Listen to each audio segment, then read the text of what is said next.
if you had a day where nobody would recognize you? I don't think I'd be that different, honestly. I dropped the whole trying to be something for somebody a long time ago, so I pretty much walk through the world except when I want to be funny or I want to do something outrageous. I don't have any trouble being myself, and I don't have any trouble saying no when I mean no. I don't feel there is a, pressing responsibility to please everyone. I'm not unkind to people. No. I love people. I would much prefer saying hello and who are you and what are you doing today than giving a selfie, because selfies stop the world. They stop life. You then go like that, and it's going on Instagram to give people a false sense of relevance. People talk about depression all the time. The difference between depression and sadness is just from happenstance, whatever happened or didn't happen for you, or, grief or whatever it is. And depression is your body saying, I don't want to be this character anymore. I don't want to hold up this avatar that you've created in the world. It's too much for me. Deep rest. Your body needs to be depressed. It needs deep rest from the character that you've been trying to play. I act because I'm broken in a lot of pieces, and acting gives me a chance to reconfigure those pieces into 1,000 different things that are positive for people to watch. Was there ever a moment where you first sort of realized, I want to be a performer. This is the thing that I want to do with my life? There was never any other choice. From the time that there was consciousness in the body, I was looking at a man named Percy, my dad, who was the most incredible character that you'd ever meet. If you met him for 5 minutes, you thought you knew him for 50 years. Wow. And he wrapped everyone that came into our house in stories and jokes, and I became his calling at a certain point. And he was always super behind me. But from the first time I can remember, him just lighting up the room, and him just wrapping everybody in a story or whatever, and going, oh, that's the thing I want to do. That's what I want to be. My father could have been a great comedian, but he didn't believe that was possible for him. And so he made a conservative choice. Instead, he got a safe job as an accountant. And when I was 12 years old, he was let go from that safe job. And our family had to do whatever we could to survive. I learned many great lessons from my father, not the least of which was that you can fail at what you don't want. So you might as well take a chance on doing what you love. I watched the effect of my father's love and humor and how it altered the world around me. And I thought, that's something to do. That's something worth my time. It wasn't long before I started acting up. People would come over to the house and they'd be greeted by a 7-year-old throwing himself down a large flight of stairs. They would say, "What happened?" And I would say, "I don't know. Let's check the replay." I'd go back to the top of the stairs and come back down in slow motion. Now, fear is going to be a player in your life, but you get to decide how much. You can spend your whole life imagining ghosts, worrying about the pathway to the future, but all there will ever be is what's happening here, and the decisions we make in this moment, which are based in either love or fear. So many of us choose our path out of fear disguised as practicality.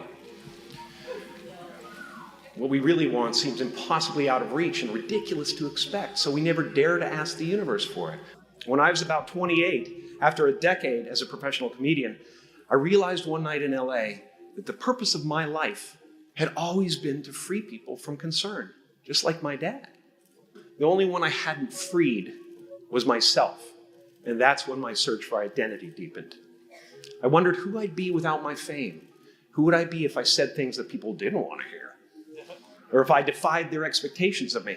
And that piece that we're after lies somewhere beyond personality, beyond the perception of others, beyond invention and disguise, even beyond effort itself. You can join the game, fight the wars, play with form all you want, but to find real peace, you have to let the armor go. Your need for acceptance can make you invisible in this world. Don't let anything stand in the way of the light that shines through this form. Risk being seen in all of your glory. Your job is not to figure out how it's going to happen for you, but to open the door in your head. And when the door opens in real life, just walk through it. And don't worry if you miss your cue, because there's always doors opening. They keep opening. And when I say life doesn't happen to you, it happens for you, I really don't know if that's true. I'm just making a conscious choice to perceive challenges as something beneficial so that I can deal with them in the most productive way. You'll come up with your own style. That's part of the fun. You are ready and able to do beautiful things in this world. And after you walk through those doors today, you will only ever have two choices: love or fear. Choose love, and don't ever let fear turn you against your playful heart. What's happening right now inside everybody is they're going, who am I? And they're depressed. People go like, oh, Jim's been depressed and stuff. Well, yeah, I was depressed when I was trying to be the Wizard of Oz. But now I know that Oz is a character. You know, I think everybody deals with that. Everybody walks around and they go like, why am I depressed? Well, it's because you're trying to be something for the world, you know, and as soon as you let that go, better things happen because they're just happen. It's not, now it's just sadness. You know, sadness comes, happiness comes. It's the weather that flies by in the sky. It doesn't sit on you long enough to drown you. A few months ago, I woke up and I suddenly got it. I understood suddenly how thought was just an illusory thing, and how thought is responsible for, if not all, most of the suffering we experience. And then I suddenly felt like I was looking at these thoughts from another perspective. And I wondered, who is it that's aware that I'm thinking? And suddenly I was thrown into this expansive, amazing feeling of freedom from myself, from my problems. You know, when I go to sleep at night, I'm not just a guy going to sleep. I'm two-time Golden Globe winner Jim Carrey going to get some well-needed shut-eye. And when I dream, I don't just dream any old dream. No, sir. I dream about being three-time Golden Globe winning actor Jim Carrey.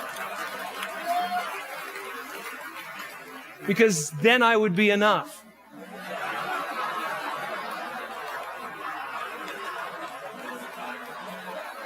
It would finally be true.